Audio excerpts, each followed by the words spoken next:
How are you all doing? ברוך השם. חודש טוב. חודש טוב ומבורך. חודש אדר א', חודש טוב, בשורות טובות.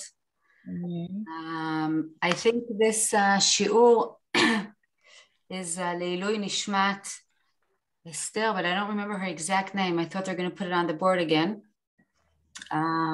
So we can dedicate it to רפואת הודיה, איילת השחר, בת אסתר. She was in that horrible car accident that her kids were killed and she and her husband were injured very badly. So שיהיה לרפואתה. טוב, so here we go, another parasha. It feels like from week to week, it's just, we're already in Adar. Goes fast. Yeah, I feel like we just started the haftarot. So this week we're in haftarat parashat Teruma. And parashat Teruma, as you probably all remember, is telling us about the commandments of building the Mishkan. Okay, ויקחו לי את התרומה, כל איש אשר ידבנו ליבו. And of course the הפטרה comes to deal with בניין בית המקדש that המלך שלמה בנה, the King Solomon was building. Okay, so we'll see a lot of things in comparison that are very that are almost equal, and some things that are absolutely two different worlds. Okay, so let's start. Instead of talking so much, let's start reading the psukim. I actually want you to look at the table. Do you see the table that you got in the Daf Mekorot right after the Haftarah? Do you all see? Do you all have it? Yes. Okay, even if you don't have it, of course, I'm going to read it, but just so you can know where I'm reading. So I took over here in the Daf Mekorot, you'll see in the table, there are three different issues.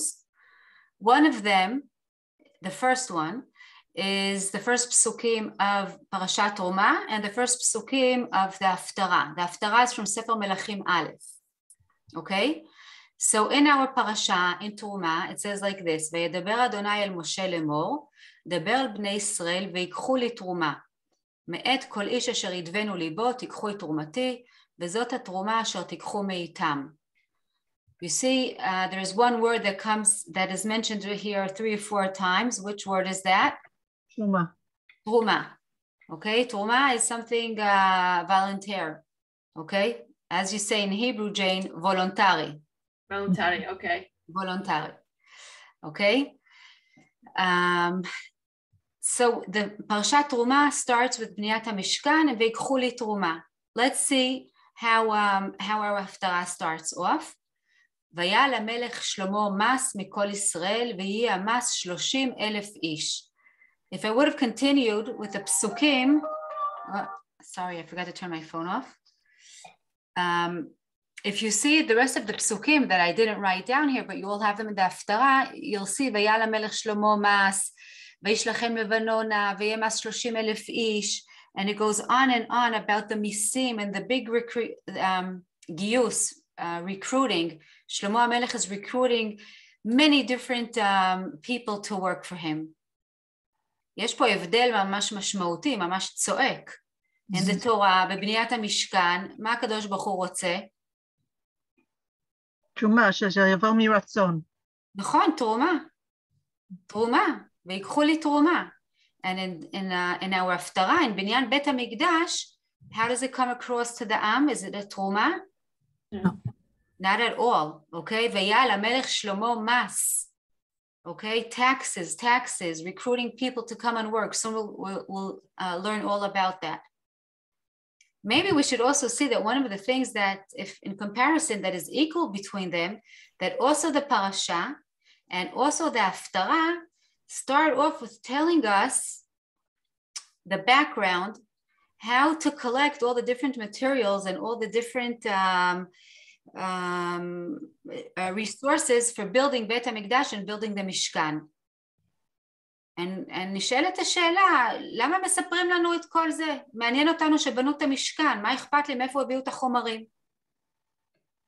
What does the Torah want to tell us? What is the Haftarah? What do Chazal want to tell us by telling us a whole story of how they got the money to build the Mishkan or to build the Mikdash? זה נקודה מעניינת שהיא משותפת גם לפרשה וגם להפטרה. בואו נמשיך עוד רגע עם הטבלה. At the end of פרשת פקודי, that's the Beit HaMikdash was not even built by Am Yisrael. It was built by foreigners. That was the difference. תכף נראה. They were called גבלים. עוד מעט נקרא עליהם, עוד רגע. Okay, at the end of פרשת פקודי, סוף סוף the משכן was standing, they're ready to, they finished the Mishkan, and what is the pasuk that refers to the end of the building of the Mishkan? ויעש משה ככל אשר ציווה השם אותו כן עשה. Moshe did exactly like הקדוש ברוך הוא commanded him. What does it say in our הפטרה? והבית אשר בנה המלך שלמה. And then in another pasuk, הבית הזה אשר אתה בונה. What is the difference over here? Ani. Well, it says ata, but it's talking about it's what Shlomo wanted to build. It's not Lafi Tzivoy Hashem. It's not. I didn't hear your last sentence. It's not Lafi Tzivoy Hashem. In the Mishkan, Hashem told him exactly how everything was supposed to be built and what the midot were and everything. And when Shlomo is building, he's making up the rules as he goes. נכון. Soon we'll talk about that. But I wanna go with what Becky started to say, that we'll see soon when we'll read the Haftarah, we'll see that it's really almost all about him. It's all about Shlomo HaMelech. It's even called in some places, Chazal refer to Beit Rishon, Beit Shlomo, a Beit Asher Bana Shlomo. It's not that it was a project of the whole Jewish nation and the king was overlooking it. It's the project of Shlomo HaMelech, אבל נגיע לזה בהמשך. That's not actually true either, because really it was the project of David HaMelech. Didn't he really give Shlomo all the details and the instructions? Yeah, he started it off, and we're going to meet David HaMelech at the end of the Haftarah, okay? But David was not zoche to build the Beit HaMikdash because of all the blood, but he didn't start building it. And it turned out that מבחינה מעשית, from the actions, it was all Shlomo. And Shlomo, we'll see later on, we'll see that Chazal criticized him on the pride that he took in it, that it's his project and not Kol Ha'am. It's in Moshe.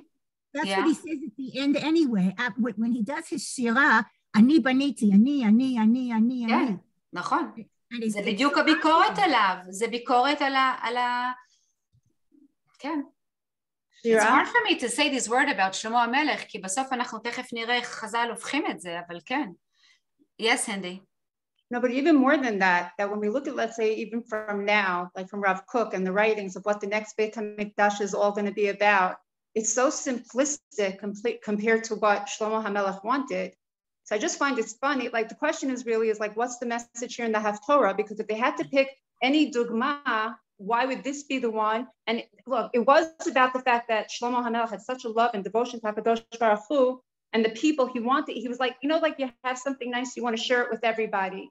But it didn't sound like everybody was in the same place as he was. And it was about him, the same way like with Eliyahu wasn't a great thing, the same concept. But then why is this the Haftorah? I'm wondering why this is why it was chosen. So, איך אומרים, hold your horses? Do we say like that? כאילו, אנחנו נגיע לזה בסוף, אבל זו שאלה מצוינת. זו שאלה מצוינת.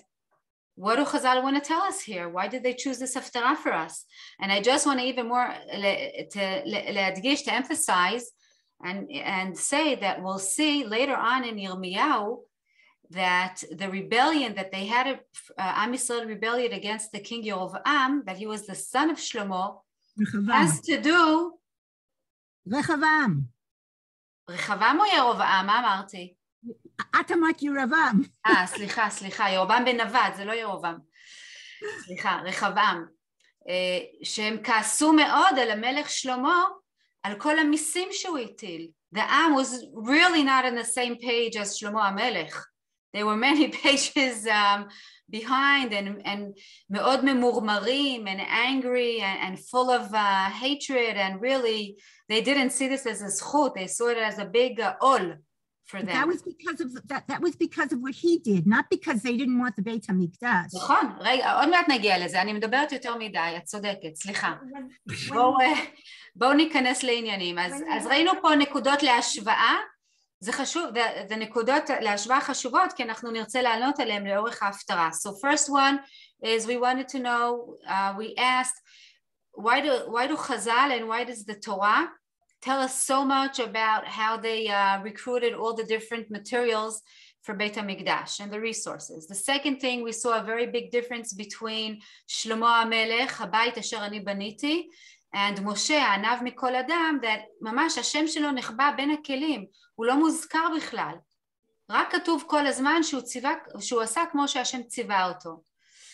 And one more thing that we have, and that's very easy to see, we'll see that in Parashat Truma, the Godel, the size of the Mishkan, was half the size of Beit HaMikdash that Shlomo HaMelech בנה. אורכו 30 אמה, רוחבו 12 אמה וגובהו 10 אמה, and then we'll see in the הפטרה that it's ממש בדיוק double the size, 60 and 20 and 30 וכולי. Okay. So let's start off with saying the first thing. Why does the Torah, also in the Haftarah and also in the Parasha, tell us על הרקע איך לגייס את כל החומרים? כי התורה רוצה להגיד לנו שיש חשיבות גם לדרך, לא רק לתוצאה. Okay? The process is important, maybe, this is what I'm saying, maybe even more of the final goal. It is emphasized in the Torah and also in the Haftarah that the way that you do things, that's what's most important. התורה רוצה לחנך אותנו בפרשת תרומה, לתרום, להתנדב, לתת משלי, להתאמץ בשביל האחר. The Torah is constantly trying to educate us to be good people. And when you're building the most important thing in your life, it should be based on giving, on volunteering, on helping out. That's the way to do things. זה מזכיר לי that I was just reading about, I don't know if you're familiar, but there was, היה ניסוי, an experiment that's called the Good Samaritan, sorry. What was the ניסוי? They took, first of all, let's just remind ourselves that the Shomronim in Hebrew, השומרוני הטוב זה נקרא, the Samaritans, הם היו כאילו הכי נחותים בארץ. They were the most looked down upon, or השכבה הסוציו-אקונומית החברתית הכי נמוכה. The Jews always looked down on them, הם כאילו לא נחשבים מספיק טובים. והיה ניסוי. And they took a whole bunch, I don't remember exactly the number, but like maybe 30 or 40, something in the tens of people that wanted to become Samaritans, לחנך אותם לעזרה, לעזור לבן אדם האחר, וריכזו אותם באולם, they put them all in one hall, and they told them that each and every one of them has now a big, יש לו איזושהי משימה מאוד חשובה, and in order to, and it's all has to do with time. There's a time limit and they have to hurry up. They have to do everything as fast as possible. And they're going to start off in the next hall. You have to leave this building, go across, לחצות את השדה, go across some kind of a valley or whatever, and sit in the other building, and over there you're gonna get exactly your mission. אבל הכל בלחץ של זמן. Okay, everything has to be done very, very, very quickly. And all these people that want to become good Samaritans left the building and ran across the valley. Everyone was in a great hurry. And they got to the other building and they had to do whatever they wanted to do. But in the Sadeh or valley, or לא יודעת בדיוק איפה הם עברו, there was, they שתלו שם, החוקרים, הנסיינים, שתלו שם אנשים פצועים ששוכבים בשדה. Okay, people that were lying down outside and they were hurt, they were sick, they were hurt, whatever, they needed help. But everyone was in such a hurry that they didn't even pay attention to them. And I think it was like a very, very low percentage of people that a very low percentage of these good Samaritans, supposed to be good Samaritans, that even paid attention and were able to help them, because stopping on the side to help them meant that they wouldn't be able to become the people they want to become, the good Samaritan. שזה ניגוד בפני עצמו. אז זה היה הניסיון הזה that was very interesting. And usually I use this story for talking about time, when we're talking about using your time in a wise way, ניהול זמן. When you're trying to run around your clock ולמהר, אז בסוף אתה מפסיד את מי שאתה רוצה להיות. Because of course, if you want to be a good Samaritan, you would have stopped on the side and helped this poor person, right? But when you're in such a hurry, so then you're in a hurry to do whatever you wanted to do to get on time to your job, and אתה לא שם לב you're stepping on your values and you're forgetting about them because that you're in such a hurry. אבל לא קשור. למה אני מספרת את זה פה, את הסיפור הזה? כי התורה רוצה לחנך אותנו כל הזמן להיות אנשים שרואים את האחרים, אוקיי? ולראות את האחר, we also spoke about it last week, לראות את האחר זה כולל בתוכו להתנדב, להתאמץ, לתת, לקחת חלק, to be a part of something, אוקיי? And that is the reason that the Torah goes into special detail at the beginning of the parasha of Truma, after ויקחו לי את התרומה, and there's like a whole list, רשימת מכולת, of all the different resources that we need to build the Mishkan. But of course we know that if you're going to build a Mizbeach HaZahav, then you need gold. Why do you need to write it in the רשימה? So Chazal talk a lot about that, אבל הנקודה המשותפת להפטרה ולפרשה, that they both tell us the way things were done. Because the way the thing is done, זה עיקר החשיבות, ועוד מעט נראה את המחיר של זה, ששלמה המלך שילם. אז אוקיי, בוא נמשיך פה טיפה. תראה, אולי באופן פרקטי זה לא היה הולך. למה? זאת אומרת, כי היו פחות אנשים במדבר שבנו את המשכן, שזה היה אמור להיות משהו זמני, מהבית המקדש היה אמור להיות משהו נצחי, ויכול להיות שלא היו מספיק אנשים כדי לתרום הכל מה שהיו צריכים לבית המקדש שהוא בנה. You'll never know that. You'll never know that because in the midbar they brought more than was needed and they had to tell them to stop. So it could be that they could have started out asking for trumot, and if it wouldn't have been enough, then they could have done an extra mass or something like that. Practically it may not have worked out. נכון. אוקיי, בואו, אני אתן לזה תשובה, אבל בואו נתקדם. Let's start to read off a little bit the פסוקים. It's from מלאכי, זה ממש קל לקרוא ולהבין. I'll just explain here and there, okay? But every question that we had, we're going to find answers. זה מאוד מעניין, כל ההבדלים האלה, זה בא להגיד לנו משהו. אוקיי. So I'm going to start to read off the פסוקים. ואדוני נתן חוכמה לשלמה, כאשר דיבר לו, ויהי שלום בין חירם ובין שלמה, ויחתו ברית שניהם. שלמה המלך, we all know, was gifted with wisdom, and this wisdom was in order to do justice, to honor the law, to have a good legal system, חוכמת משפט, okay? אנחנו מכירות את משפט שלמה, and this wisdom also used Shlomo to sign a treaty with חירם. חירם מלך צור, צור זה לבנון. Soon we're going to read about Lebanon, okay? What is so important, מה זה מעניין אותנו לבניין בית המקדש, החוכמה של שלמה והברית? אז צריך לדעת שכתוצאה, an outcome of signing a treaty between שלמה המלך and חירם, עם ישראל became very fortunate or very flourishing economically. Why?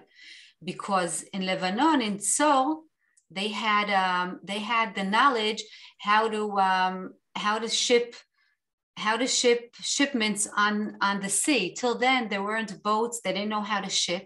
And not only that, he knows how to cut down the trees, the cedar trees, Arzei Lebanon. Okay, that was like the mahaguni of Yemei Mikra.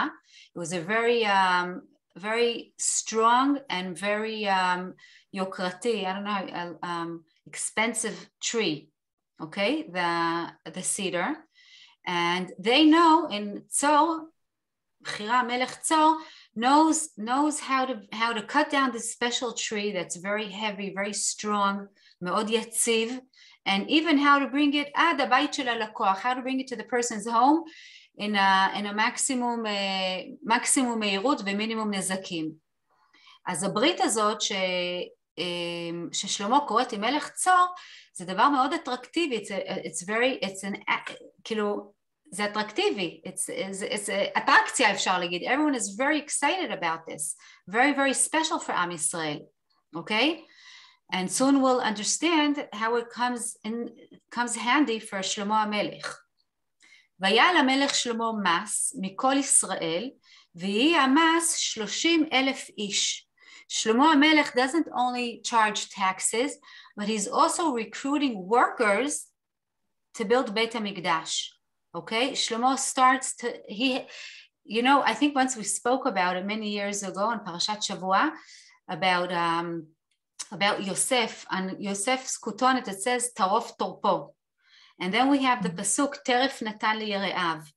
There, and we learned over there that Chazal say that there are people that have a crazy mind, a very, very, מאוד יצירתי, לא משהו שלילי, a crazy mind, they can be all over the place, they can imagine, they can think very far away.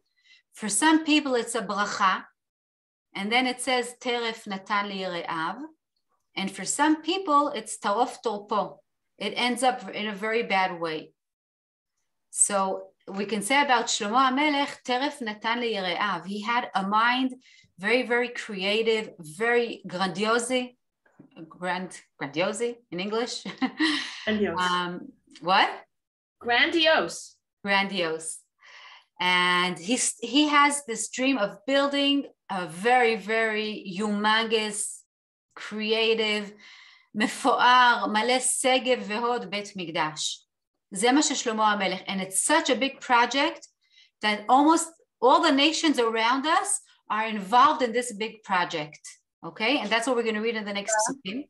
Yeah. Shira, but you know what? When it talks about the mas, I don't know why, and chas v'chalila, I don't want to compare Shlomo HaMelech to Paro, but we see earlier that they were also given a tax by a king, and it was like for like avodah zarah, and it was for bad things. So it shows you sometimes that when you get caught up into something, depending on where your kavanah is it to beautify Hashem or is it to do something negative? So Nachon, you're talking about two things very important. One of them I'm going to relate to it at the end, but I just want to say that this is the nature of a person, that when he hears mass, זה כבר בנוי לו, זה כבר יושב לו בראש ממה שהיה לאבותינו במצרים. ואחרי זה אנחנו גם נקרא על אחשוורוש ומעלה מס, at the end of the מגילה. מס זה מילה שלילית. חז"ל chose this word to tell us exactly how the people are starting to feel. Okay? אבל תכף, let's read a little bit more, נתקדם עם זה. Okay. ויעל המלך שלמה מס מכל ישראל, ויהיה מס 30,000 איש. So I just want to say that soon we're going to read that Shlomo HaMelech needed not only money, he needed workers, he needed people to work. And what does he do? He recruits 30,000 people, and this is the way it's going to work now. 10,000 people, and these are Jews, okay? זה לא פועלים של עמים אחרים, זה מהעם היהודי. 10,000 people are going to go up to Lebanon, and they're going to chop down the Arzei Lebanon, okay? They're going to cut the cedar trees for a month. And because it's such hard work, they're going to come home for 2 months. And while they're home for 2 months, another 10,000 people are going to go chop. And when they come back, another 10,000. So that's 30,000 people, okay? 30,000 people מהעם היהודי, זה נחשב עבודה דרך אגב שהיא ברמה גבוהה, okay? Soon we'll see that there's sabalim, and soon we'll see the givlim.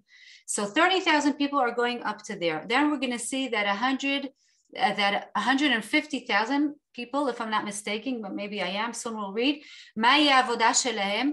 הם צריכים לרדות בעם. לרדות זה מילה מאוד שלילית. It's to rule, it's to control. Their goal is to make sure that people are coming and going back and forth to לבנון כמו שצריך. They are ממונים שכל העבודות של המקדש נעשות, אוקיי? זה מזכיר לנו את מצרים. זה מאוד מאוד דומה.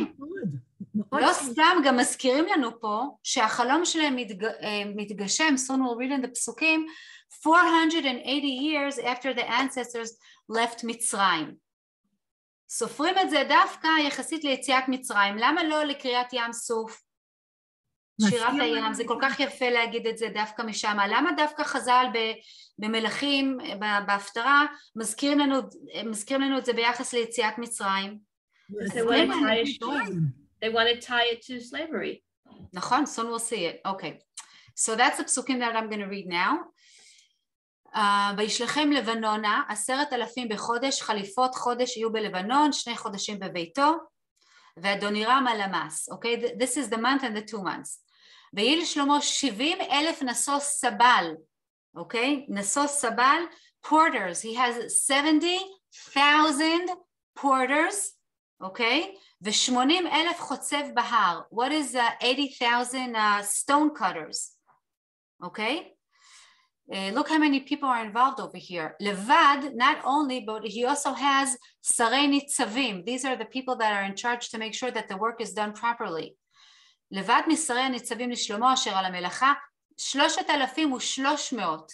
Okay? 303,000 רודים בעם העושים המלאכה. אתם מבינות איזה סדר גודל של פרויקט הדבר הזה? כאילו, can you just imagine like the whole country, everyone is working, either porters or stone cutters, or going up to cut down the cedars in Lebanon, or 303,000 that are in charge of making sure that the work is getting done. But they're getting paid, yeah? האמת היא שאני לא יודעת. It doesn't, the Torah doesn't, the Navi doesn't mention that at all. It's a big difference if they are or they aren't. נכון. That's a very interesting question. I didn't look it up and the Navi doesn't say that. Okay. אני אברר את זה. תודה על הנקודה הזאת. זה באמת It also מעניין. doesn't say what happens to their families while they're doing all this, while somebody's away for a month. זה נקודה מעניינת מאוד, לא בדקתי את זה בכלל. I'll check it and I'll write in the קבוצה. ויצא במלך ויישאו אבנים גדולות, אבנים יקרות. אבנים יקרות are very, very large stones. Okay? All the stones that arrive at Har HaBayit, where they're building Beit HaMikdash, they are all complete already. Soon we'll see there's no work being done on Har HaBayit. זה ממש אזור עבודה סטרילי, זה רק, it's only להרכיב, it's only to put things together. Okay? אבנים יקרות, it doesn't mean precious stones, it means very, very heavy, very, very big stones. Okay? לייסד הבית אבני גזית. What are אבני גזית? אבני גזית זה אבנים מסוטטות. מסוטט זה chiseled. I looked up the word. Am I pronouncing it right? Chisel. Okay, so Chisel, yeah. everything is coming ready-made to הר הבית. ויפסלו בני שלמה ובני חירום והגיבלים, ויכינו העצים והאבנים לבנות הבית. Now we see that there are more people involved. בני גבלים. The Givlim are people that lived in the south of Eretz Israel, and they're not Jews, and they're taking part in building Beit HaMikdash. Now here's the Yetziat Mitzrayim. ויהי ב-80 שנה ו-400 שנה, 480 years, לצאת בני ישראל מארץ מצרים, בשנה הרביעית, בחודש זהו חודש השני, למלך שלמה, החודש השני ניסן אייר, so it's in חודש אייר, ויבן הבית לאדוני, והבית אשר בנה המלך שלמה לאדוני 60 אמה אורכו ו20 רוחבו ו30 אמה קומתו. Okay, now they're describing more about the בית. I want to skip to פסוק ד'. ויעש לבית חלוני שקופים אטומים.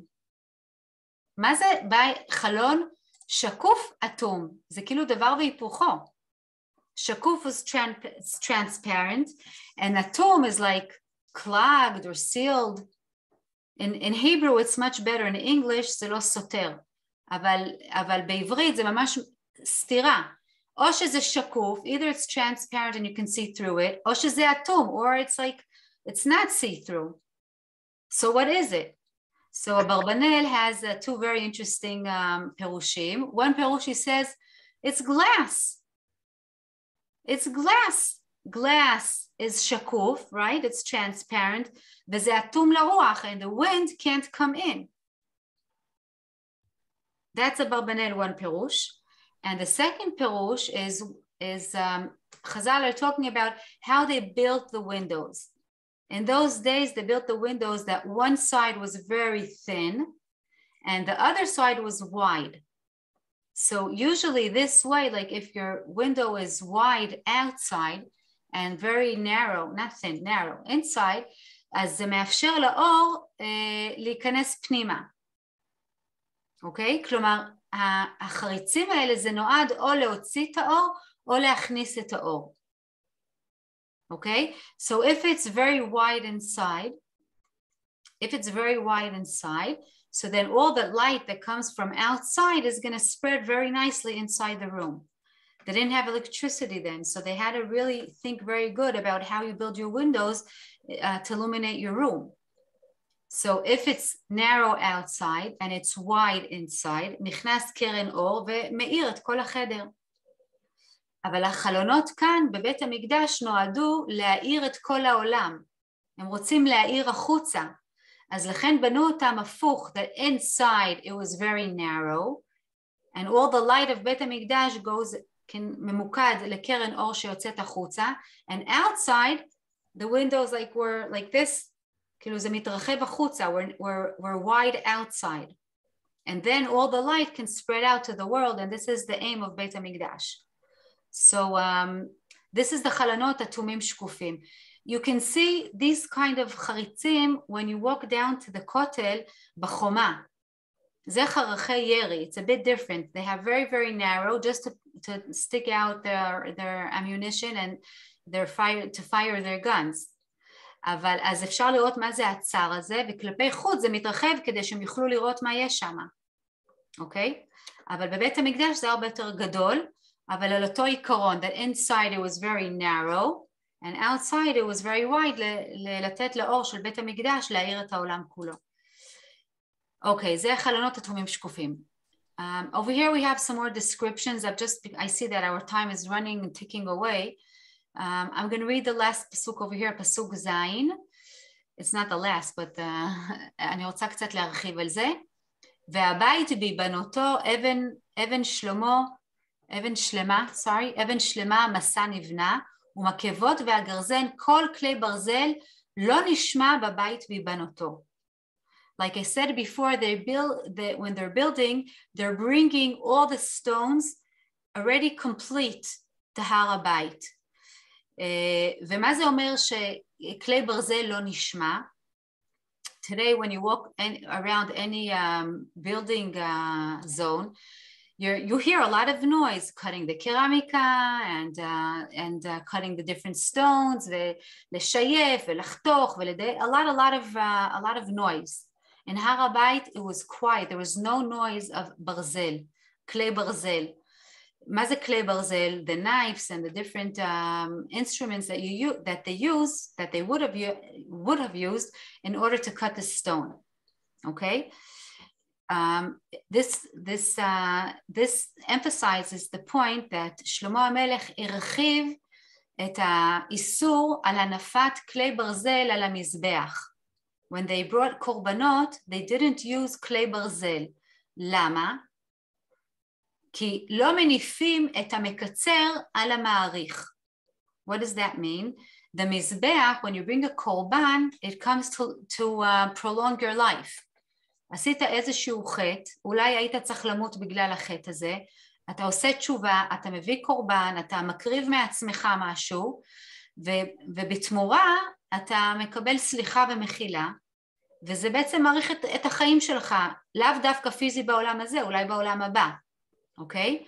אז זה הביטוי, לא מניפים את המקצר, you don't pick up, you're not going to use in the מזבח something that shortens your life, because what do you do with ברזל? You kill people, okay? Or you kill קורבנות. You don't use not korbanot, בעלי חיים, I wanted to say, animals, okay? So you're not going to use an instrument that shortens life on the מזבח that's supposed to prolong your life. ושלמה המלך הרחיב את האיסור הזה על כל הר הבית, okay? Not only on the מזבח, and all of הר הבית, there will not be any instruments that shorten life, any כלי ברזל למיניהם, גרזן, סכין וכולי. לכן, כל מה שמגיע להר הבית כבר מוכן, and you only have to put it together, אוקיי? אז זה משהו מיוחד ששלמה המלך משל עצמו הרחיב על הר הבית, על הבנייה. אוקיי, I'm reading from פסוק ח', פתח הצל התיכונה אל כתף הבית הימנית, ובלולים יעלו על התיכונה ומיני תיכונה על 30, ויבן את הבית ויחלהו, ויספון את הבית גבים ושדרות בארזים. שלמה המלך did another thing that was very interesting. He coated the whole Beit HaMikdash from outside with cedar trees, okay? And the cedar trees, העץ ארז, הוא לא רק מאוד יפה ויוקרתי ומיוחד וגבוה ונוח לעבוד איתו. העץ ארז הוא מאוד מאוד חזק, הוא מאוד מאוד יציב. זה בא לשדר לכל העולם. שלמה המלך wants to tell the whole world that this בית המקדש is gonna stay here forever. I built a very very strong and stable phenomena. כאילו יש פה תופעה מטורפת של יציבות, של כוח, של ביטחון, של חוזק. זה נשאר פה. It's not the משכן that you a kit that you put together, you unfold, you fold, you unfold, you fold. נכון? That's the way they traveled with the משכן in the desert. שלמה המלך פה זה הולך להיות משהו אחר לגמרי.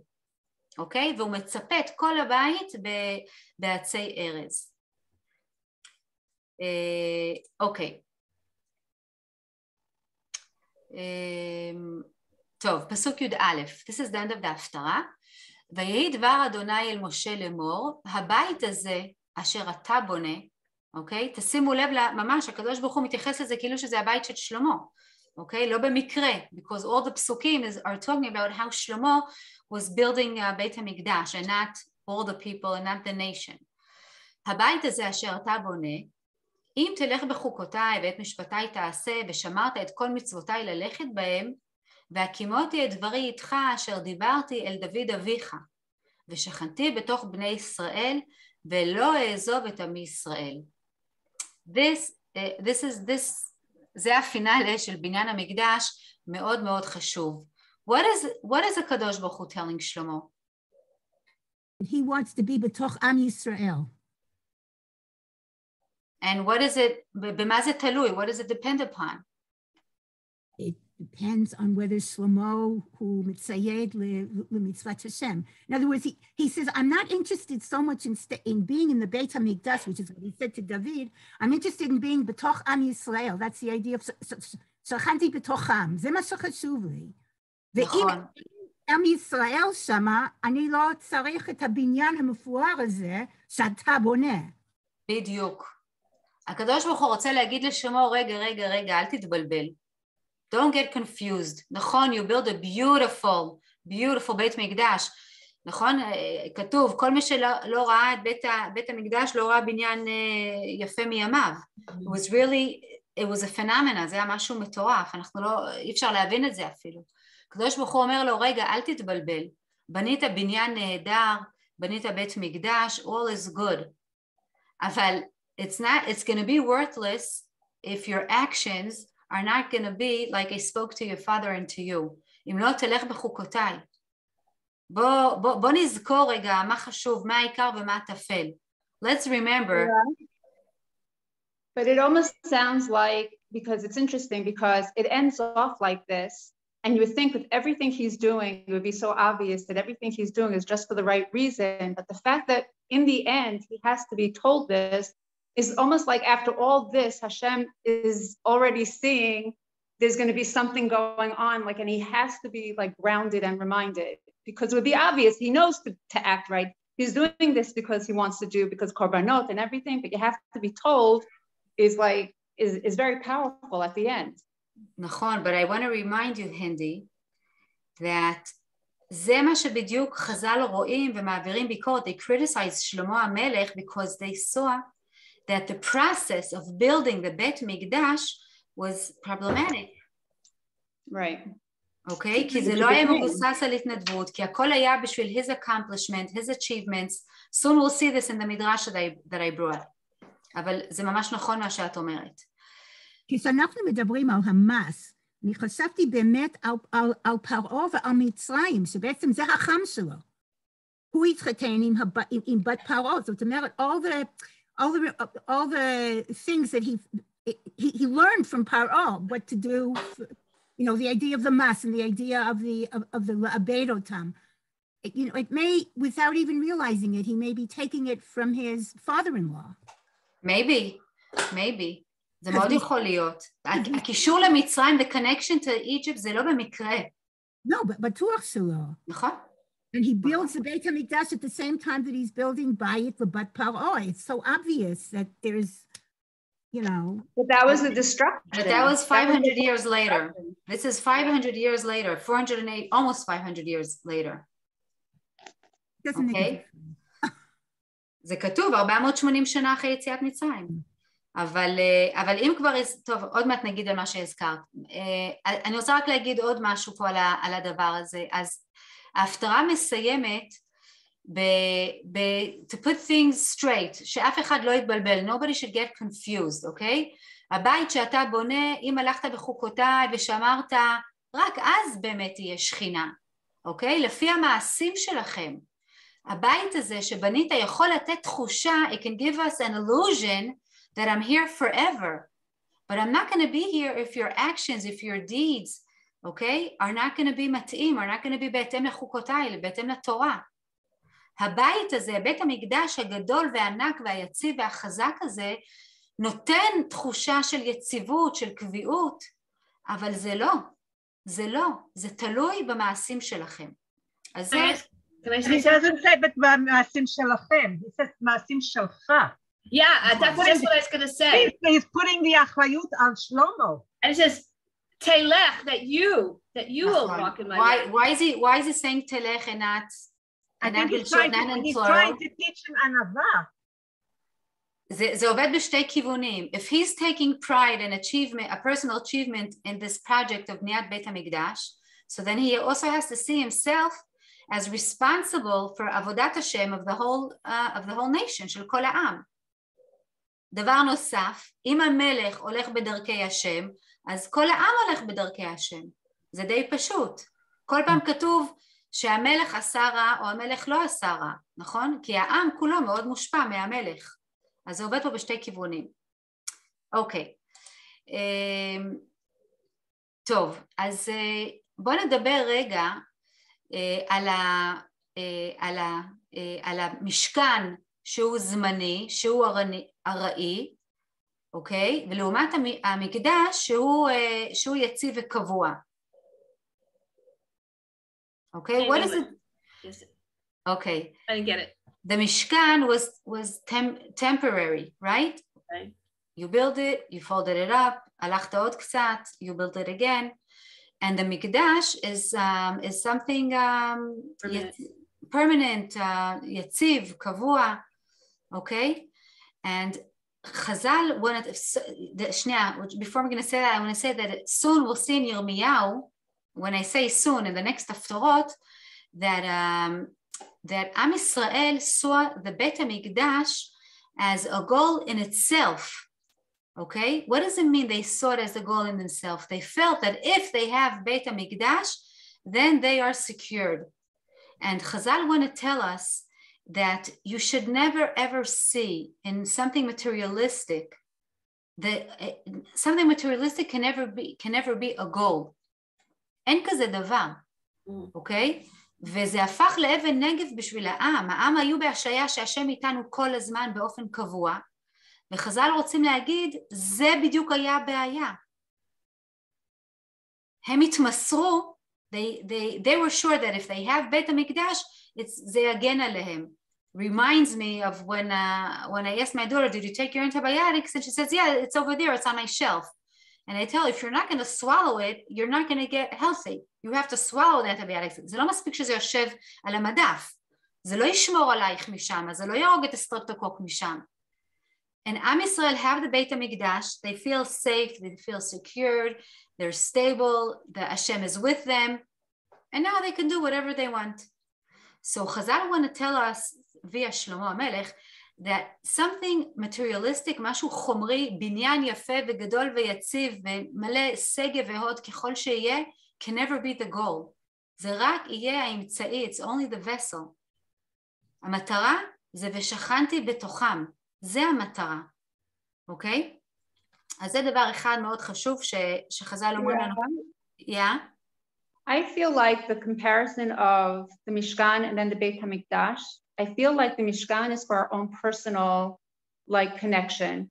That in my house can be like a Mishkan. Like if I can't go to the Beit HaKnesset to daven as a tzibor, I can be in my own home and I can do things in my own house that is always with you. The Mikdash to me is like a place of like a makom. Like we go to a place, you have to travel to the Beit HaMikdash. Like not everybody was near. It's only when you got to be there, you could do the Avodat Hashem there. But the Mishkan, I feel like is your personal thing that travels with you.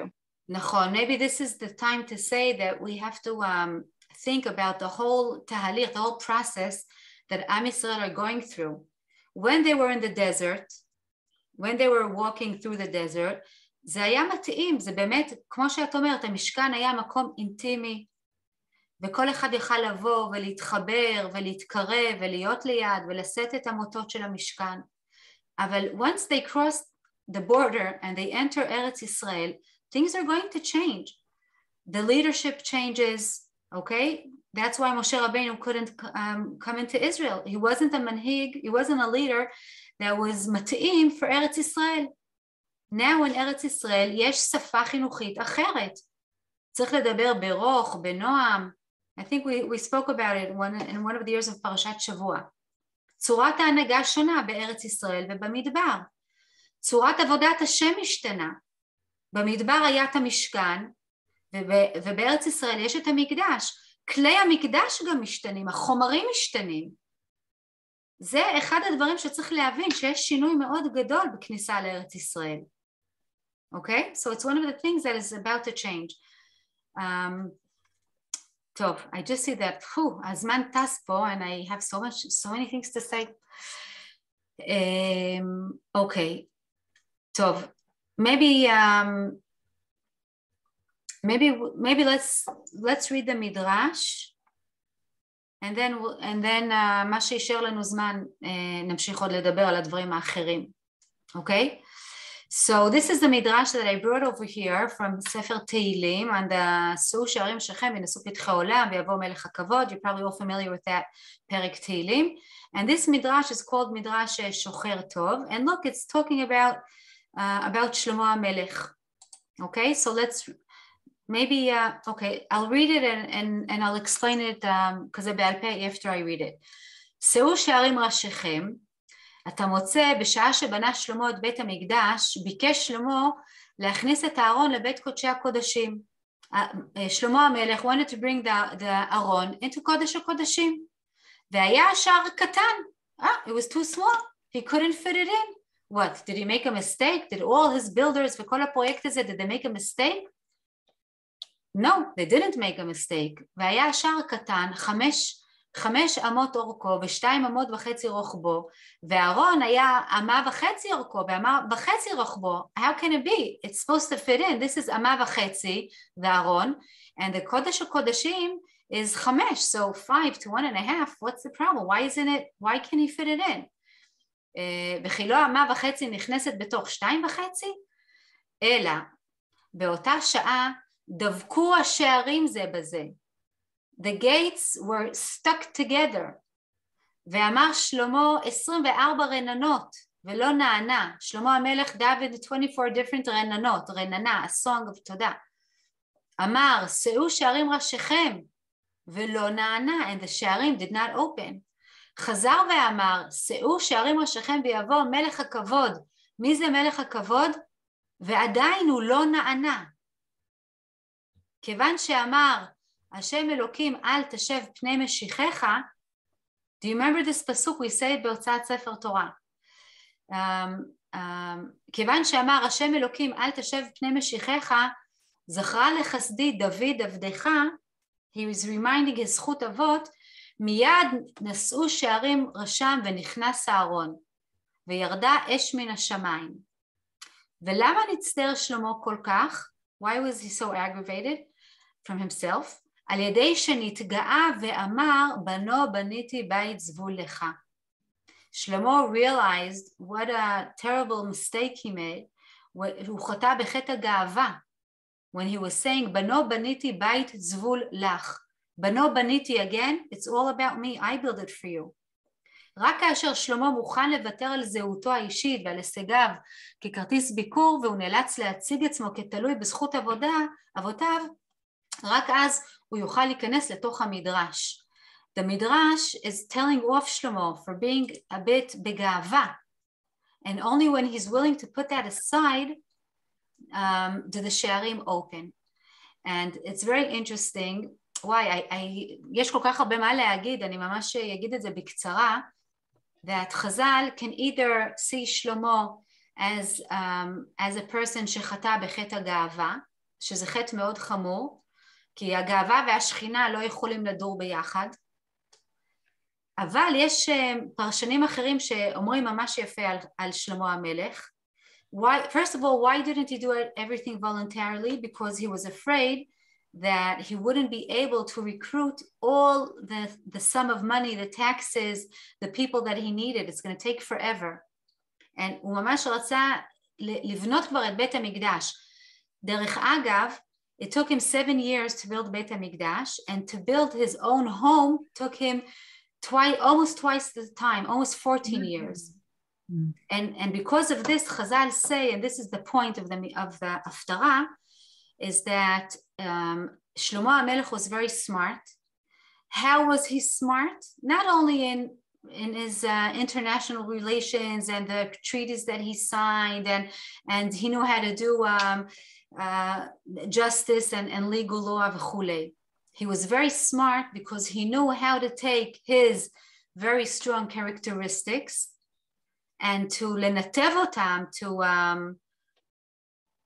to use them, to use his כוחות, his different powers, his strength, to use it in a very positive way, אל הקדושה. אני אגיד את זה בעברית ואז באנגלית. שלמה המלך היה חכם בכך שהוא ידע לקחת את הכוחות שלו, את המוטיבציה שלו, את העוצמה שלו, את החוכמה שלו, ולנתב את הכל, לבנות את בית המקדש. אנשים אחרים היו מנצלים את הכוחות האלה בשביל לעשות כסף, בשביל לגרוף כבוד, בשביל להעצים ולהאדיר את עצמם, ושלמה המלך השתמש בזה בשביל לקדש את שם השם, בשביל לבנות בית מקדש. Should I say that in English? No. Okay, thank you. שלמה המלך, נכון שיש הרבה ביקורת, there's a lot of criticism on שלמה for his ego over here, אבל חז"ל אומרים, רגע, hold your horses, harness of, איך אומרים, כאילו, תחזיק את עצמך, רגע. יש אנשים שהיו משתמשים בכל הכוחות האלה למקום מאוד פסול, למקום מאוד חומרי ונמוך, ושלמה המלך השתמש בזה לבניית בית המקדש, ועל זה צריך להסתכל על שלמה המלך. והוא גם הבין את הטעות שלו, והוא הבין את זה, נכון? המדרש מספר לנו that he felt humble next to his father and his זכות אבות, ולכן בסוף הקדושה נכנסה.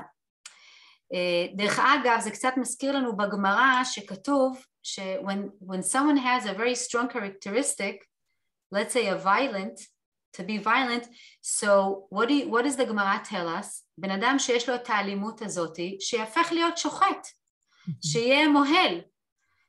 קוראים לזה בעברית, ג'ון, סובלימציה.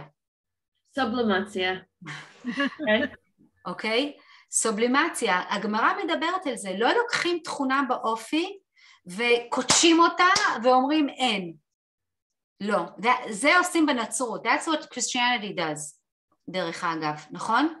You're not, הכמרים, they're not supposed to get married, they're not supposed to enjoy anything in life, אוקיי? לוקחים משהו ורומסים אותו. ביהדות זה לא ככה. יש לך יצר לתאווה, תעשה את זה בקדושה. יש לך כישרון, תשתמש בזה לעבוד את השם.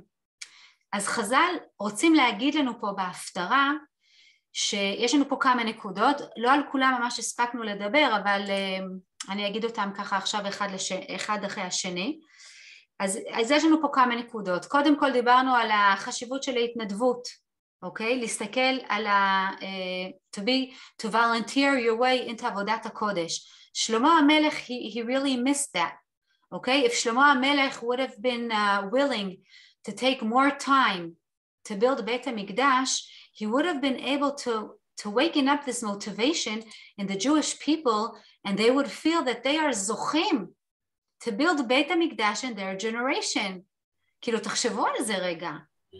לבנות את בית המקדש, להגיד, אני הנחתי את האבן הזאת בבית המקדש, אתם רואים פה את העץ הזה שמצפה, אני קראתי את זה שמה, חודש אני הלכתי ללבנון, והיה שלג, והיה קר, ועשינו מדורה, והתחממנו, אני זכיתי לקרות את העץ הזה ולהביא אותו למקדש. איזה זכות, he could have evoked the זכות, to feel the זכות in עם ישראל. It could have been if it had been built from Trumot, from the whole country, then maybe there wouldn't have been the Piluga afterwards in the two Mamlachot. נכון. I want to say that this pasuk of Vayal Mas, זה ממש מכתיב לנו את ההיסטוריה של העם היהודי לדורות הבאים. They felt everything, of course they weren't connected to בית המקדש, connected מבפנים. כאילו בעבודת השם שלהם, because it was a very big all. It was horrible. I had to leave my family for a month. I don't know if they were paid. I had to work outside. I had to cut down trees. I had to bring them. זה היה בשבילם לעול. זה לא היה כיף. לא היה בזה משמעות. וזה עוד נקודה מאוד מעניינת שאני רוצה להגיד עליה. אני אספר לכם סיפור קצר. I have this couple that I'm working with now בייעוץ זוגי, and she got very into many different stupid מריבות with his siblings, and לא משנה who's right, who's wrong, she's waiting for her brother-in-law to apologize. Until then, she's not going to talk to him and whatever. But of course, we can all understand what it does between her and her husband and what it does in the family when these two are not talking. So I told her that, כאילו בסוף של תהליך, it was a process, I didn't come and tell her, אבל she wants to be nice to him, but it's very hard for her because she's very angry at him. So why, לא מגיע לו שאני אגיד לו שלום, לא מגיע לו שאני אהיה נחמדה. So I tried to show her the value, okay, את הערך בלהגיד שלום, not for him, but for her husband. נכון that it's hard for you to say hello to him or Shabbat Shalom to him, but when you're saying Shabbat Shalom to him, you're not doing it for him, you're really doing it for your husband. Okay? למצוא את הערך במה שאני עושה גם אם הוא קשה. Also, if your husband comes home at whatever, 12 o'clock at night, I think I once told you about this rabbi that I learned in his Ishtalmut, and he said that he comes home at 12 o'clock at night and he starts to wash dishes and he does sponja. And his Talmidim asked him, why don't you just pay someone to come do it? Why do you come home at 12 o'clock at night and start doing sponja? And he says, when I'm doing the sponja, I tell myself that I am taking part in the household and I'm helping my wife. וזה משמח אותי מאוד שאני יכול לקחת חלק. During the day I'm not home, I'm in the yeshiva, I'm teaching, I'm learning, אין לי יכולת. So when I come home, I love doing the dishes because for me it's taking part in holding the household, it's helping my wife. בשבילי זה ממש זכות. אז הכל תלוי איך אנחנו מציגות את הדבר הזה. When you're standing and cooking, and even if you're dead tired, but you're thinking how your children and your family is going to enjoy what you're making now, אז זה נחת, אז זה כיף לעשות את זה, even though it's hard. And שלמה המלך missed out on this. Because people, the whole nation, הם היו ממורמרים, they were angry, they rebelled. The next generation, they rebelled. they weren't connected to בית המקדש. They just felt that it was like some kind of a תעודת ביטוח בשבילם. הם לא היו מחוברים מבפנים. אז זה מה שההפטרה ההינדי בוחרת להגיד לנו. אוקיי? זה עוד נקודה. לכן זה לא היה בהתנדבות, בואו נלמד את השיעור מזה. אוקיי. So that was another point. We also spoke about the Am Yisrael maturing and entering Eretz Yisrael and things are changing וכולי. דיברנו לקבל את השינוי. We also spoke about very shortly that something materialistic can never be a goal. זה רק אמצעי, it's only a vessel in order to connect to הקדוש ברוך הוא. הקדוש ברוך הוא doesn't need this big building, okay? He's giving it to us as a gift so that it'll be easier for us to connect, okay? But our connection has to do with our heart and not with Beit HaMikdash itself. And then the last point that Chazal told us in the Midrash was to use all your kochot ולנתב אותם אל הקדושה. Not to try to cut them down, to cut them off, to stop them, אבל פשוט לנתב אותם, okay? When someone has a lot of yesod ish in his personality, so then you don't take the water and turn off the fire. We want the fire, but we want to put stones around the fire so that it doesn't, שזה לא מתפזר ומחלה. זה הגישה היהודית, ואני כל כך אוהבת אותה. כי להגיד לבן אדם, תפסיק להיות יסוד אש, it's impossible, this is the way he's born. אבל כן אפשר להגיד לו, בוא נתחום אותה, let's put it in a certain area, let's put stones and rocks, כדי שזה לא יתפשט וישרוף את מה שזה לא צריך. אז טוב, הרבה דברים יש להגיד על ההפטרה. Can I just say one thing? Shlomo received a wonderful gift from Hashem, that was of Chachma. And yet we see so many times where he is just the opposite. Where is his Chachma? Why didn't he know this? Things that, you know. At the end of the day, he was a person. Yeah. No, but his ga'ava took over from him.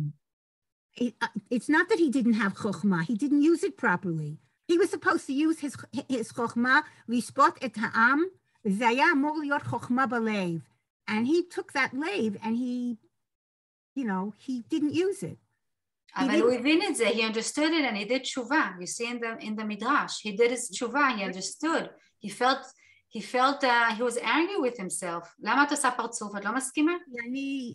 לדעתי הוא אף פעם לא עשה תשובה, אפילו בקהלת, הוא לא, אני בטוחה שהוא ידע שמה שהוא עושה זה לא נכון. אפילו כשהקדוש ברוך הוא אמר לו, that he's going to divide his malchut, you don't even see that he says, please don't do that. טוב, זה אני לא נלך לשם, אבל האמת היא שזה קצת קשה לי מה שאת אומרת, בקי. שירה? Yeah. One of the things, Siag l'chachma ze shtika. And I feel like here also that he a little bit had to be quiet and listen to everybody else so they can be part of it together. Yeah, that would have helped. לגמרי. I forgot to ask you, לא קשור להפטרות. Next week is February 8th. I wanted to ask if it's okay if we can start at 9:45. Can that work out for you? Yeah. זה בסדר לכולם? אוקיי, אז שבוע הבא נתחיל ברבע ל-10. תודה רבה. I have something at 11, so I'm going to be a little bit late, but just a little bit and not a lot late. Can she just remind us? Excuse me? Can they just remind us? Yeah. Okay. I'll write in the קבוצה. Great. בסדר. Thank you very much. Have a great week. Thank you very much. Okay, שבוע טוב. חודש טוב ובשורות. חודש טוב. חודש טוב.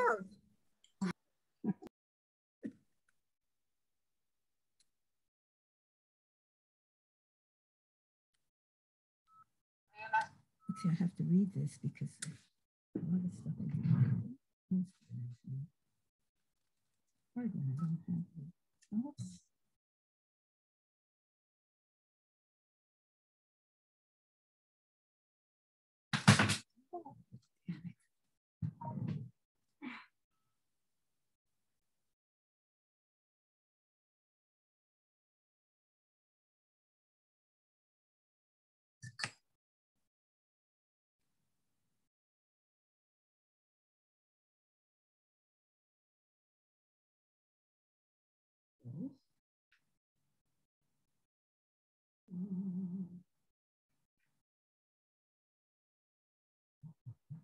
Next.